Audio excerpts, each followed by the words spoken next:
যাবে জুমার দিন মসজিদে খুতবা পড়ার সময় মহিলারা বাসায় নামাজ পড়তে পারবে কি? আমি একজনের কাছ থেকে 2 লক্ষ টাকা ধার এনেছি, দেওয়ার সময় আমি কি তাকে খুশি হয়ে কিছু বাড়িয়ে দিতে পারি? তাকে শুধু হবে ফরজ গোসল সঠিক নিয়ম বলবেন ঠিক, চুল কেটে গোসল না করে নামাজ পড়া যাবে কি? আমরা জানি যে মেয়েদের পিরিয়ড চলাকালীন সময় কোরআন শরীফ তেলাওয়াত করা যায় না। সেক্ষেত্রে যে আমলগুলো আমরা প্রতিদিন করি, যেমন সূরা বাকারার শেষ 2 আয়াত, সূরা মুলক, সূরা ইয়াসিন পড়ার বিধান কি? সিজারে বাচ্চা হলে নাকি সন্তান পালনের পূর্ণ সওয়াব পাওয়া যায় না, জান্নাত পাওয়া যায় না, এই কথা কতটুকু সত্য? আর দেরি না করে চলুন আপনাদের জিজ্ঞাসার জবাবের আলোকিত ভুবনে আমরা প্রবেশ করি। শারমিন নাইম লিখেছেন, জুমার দিন মসজিদে খুতবা পড়ার সময় মহিলারা বাসায় নামাজ পড়তে পারবে কি? জুমার দিন মসজিদে খুতবা চলুক কিংবা তার আগে হোক বা পরে হোক, ওয়াক্ত শুরু হয়ে গেছে জোহরের, যে কোনো সময় মায়েরা বাসায় নামাজ পড়তে পারবেন। খুতবার সময় নামাজ পড়া যাবে না মহিলার জন্য বাসায়, এমন কোনো কথা নেই। হ্যাঁ, খুতবার সময় মসজিদে যারা আছেন তারা খুতবা শুনবেন, তারা নামাজ পড়বেন না, কিন্তু বাসা বাড়িতে আছেন, মাইকে হয়তো শোনা যাচ্ছে, তাদের জন্য খুতবা শোনা ওয়াজিব নয়, কারণ তারা এই জমাতে শামিল হননি, যার কারণে তারা এরপর নামাজ পড়তে পারবেন। এরপরে আয়ান ইসলাম আপনি লিখেছেন, আমি একজনের কাছ থেকে 2 লক্ষ টাকা ধার এনেছি, দেওয়ার সময় আমি কি তাকে খুশি হয়ে কিছু বাড়িয়ে দিতে পারি? তাকে শুধু হবে না, এটা শুধু হবে না, বরং একটা হাদিস দ্বারা এটাকে অনুমোদন করা হয়েছে। একটা হাদিসে নবী করিম সাল্লাল্লাহু আলাইহি ওয়াসাল্লাম এর জন্য নির্দেশনাও দিয়েছেন, কারদে হাসানা, কেউ আপনাকে দিয়েছেন লোন, আপনি পরিশোধ করার সময় আপনার নিজে থেকে কিছু বাড়িয়ে তাকে দিলেন, এটা জায়েজ আছে। তিনি এটার জন্য কোনো আশা করলেন না, অর্থাৎ তিনি পাবেন কি পাবেন না গুনাহ করে তার হয়তো মাথায়ও নেই, তিনি জাস্ট মূলটা পাবেন সে আশাই তার আছে।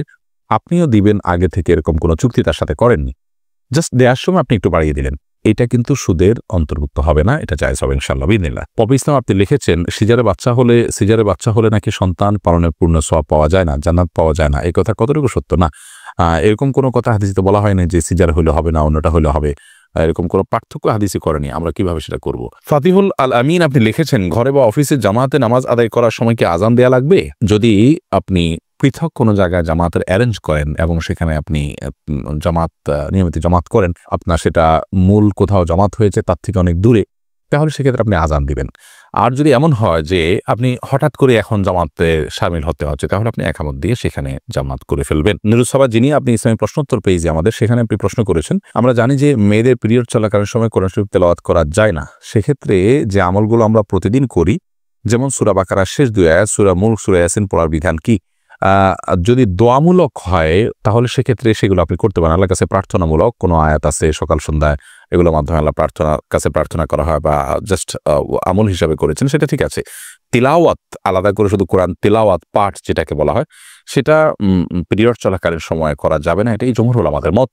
যদিও বিন বাজ রাহিমাহুল্লাহ সহ সমকালীন যুগের অনেক উলামা ইকরাম, সৌদি আরবের উলামা ইকরামদের অনেকে জায়েজ বলেছেন, কিন্তু জমহুর বা সংখ্যাগরিষ্ঠদের মত হলো যে পিরিয়ড চলাকালীন সময় কোরআন কারীমের তেলাওয়াত জায়েজ নয়। তাহলে দোয়ামূলক যেগুলো আছে বা বিভিন্ন সময় বিভিন্ন আয়াত পাঠের যে নির্দেশনা আছে ওয়াজিফা হিসাবে, আমল হিসাবে, সেটা আপনি করতে পারেন, কিন্তু তেলাওয়াত আপনি করবেন না। আর সাদুজ্জামান আপনি লিখেছেন, চুল কেটে গোসল না করে নামাজ পড়া যাবে কি? চুল কাটার পর যদি আপনি গোসল না করেন তারপর নামাজ পড়তে পারেন, কারণ চুল কাটার পরে গোসল ফরজ হয় না। তবে হ্যাঁ, চুল কাটার পরে চুল পড়তে পারে, বিশেষ করে মসজিদে যখন যাবেন, মসজিদ নোংরা হতে পারে, সেজন্য আপনি যদি ভালো করে পরিষ্কার করেন মাথাকে, যে কোনো চুল পড়বে না, ঝরবে না, 1-2টা পড়তে পারে কিন্তু নর্মালি কোনো চুল পড়বে না, এরকম যদি আপনি সেটাকে ভালো করে ঝেড়ে নিতে পারেন, তাহলে আপনি গোসল করা ছাড়াও নামাজ পড়তে পারেন। বিশেষ করে অনেক সময় দেখা যায় চুল কাটার পরে এখন আমি গোসল করতে গেলে জামাত ছুটে যাবে, তাহলে আপনি জামাতকে অগ্রাধিকার দিয়ে গোসলকে বিলম্ব করবেন।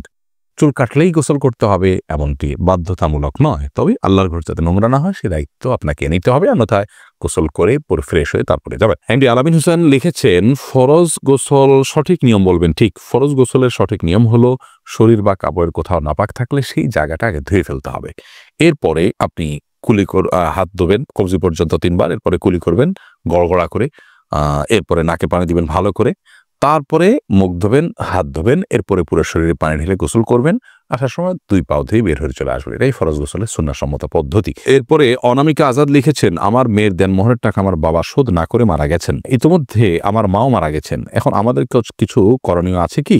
আপনার মায়ের দেনমোহরের টাকা আপনার বাবা পরিশোধ করা ছাড়া মারা গেছে, আপনার বাবার তরফ থেকে আপনার মায়ের সব পৌঁছানোর জন্য, মানে আপনার বাবা আপনার মার পক্ষে দান করলে যেরকম হতো, আপনার বাবার পক্ষ থেকে দান করবেন আপনার মায়ের জন্য, এটা আপনারা করতে পারেন এবং ইস্তেগফার করবেন আল্লাহর কাছে তার জন্য। প্রিন্স ক্যান্ডেলা আপনি আপনার আরেকটা প্রশ্ন দেখতে পাচ্ছেন, নিজের ফেসবুক প্রোফাইল যদি নিজের নাম প্রকাশ না করে অন্য কারোর নামে খোলা হয় তাহলে গুনাহ হবে কিনা? এটা ছদ্মনাম হতে পারে, ভালো কোনো ছদ্মনাম, কিন্তু আপনি প্রতারণামূলক যাতে অন্য কেউ ধরতে না পারে বা ভিন্ন, যেমন পুরুষরা মেয়েরা পুরুষদের নামে অনেক সময় আইডি খোলে বিভিন্ন অসৎ উদ্দেশ্যে, সেটা যদি হয় তাহলে গুনাহ হবে। এমনি মনিরুজ্জামান আপনি লিখেছেন, ব্যাংক থেকে প্রাপ্ত সুদ দিয়ে কি ঋণগ্রস্ত ব্যক্তিকে সাহায্য করা যাবে? ব্যাংক থেকে প্রাপ্ত সুদ নিজে না নিয়ে অপরকে সাহায্য করব এমন উদ্দেশ্যে কি সুদী ব্যাংকে টাকা রাখা যাবে? খুবই সুন্দর একটি প্রশ্ন। আমাদের অনেক ভাইয়েরা সুদী ব্যাংকে টাকা রেখে থাকেন এই উদ্দেশ্যে যে সেখানে টাকা রেখে যে লভ্যাংশটা আসে আমি ভোগ করবো না, গরিব দুঃখীকে দান করব, তাহলে দারিদ্র্য বিমোচন হলো, গরিব উপকার হলো, আমি তার হারাম খেলাম না। এটি সম্পূর্ণ ভুল একটি পন্থা। কারণ আল্লাহ রাব্বুল আলামিন রিবাকে হারাম করেছেন। আল্লাহ বলেছেন আহাল্লাল্লাহুল বায়' ওয়া হাররামার রিবা, আর আল্লাহ তাআলা রিবা বা সুদকে হারাম করেছেন। এখানে খাওয়াকে হারাম, যদি অন্যান্য জায়গাতে সুদ খাওয়ার কথা আল্লাহ বলেছেন, কিন্তু এখানে খাওয়ার কথা বলেন, এখানে আমভাবে সাধারণভাবে বলেছেন সুদকেই আল্লাহ তাআলা হারাম করেছেন। তার মানে সুদের যে কারবার করলেন, সুদকে আপনি সুদের চুক্তি করলেন, তার মানে সে আপনাকে সুদ দিবে, আপনি নিবেন, এবং আপনি তার সাথে যে চুক্তি করলেন, আপনি সুদকে মেনে নিলেন, আপনি সুদের মধ্যে জড়িয়ে গেলেন, এরপর সেটা আপনি খাচ্ছেন না, সেটা পরের বিষয়। তো এটি জায়েজ নয়। যদি ব্যাপারটা এরকম হতো যে আপনি আগে জড়িয়ে গেছেন, এখন বের হয়ে আসার জন্য আপনাকে সময় নিতে হচ্ছে, আগে থেকে চুক্তি ছিল, সেই অনুযায়ী আপনার কাছে ইন্টারেস্ট চলে আসছে, সুদ চলে আসছে, এখন সেটা কি করবেন?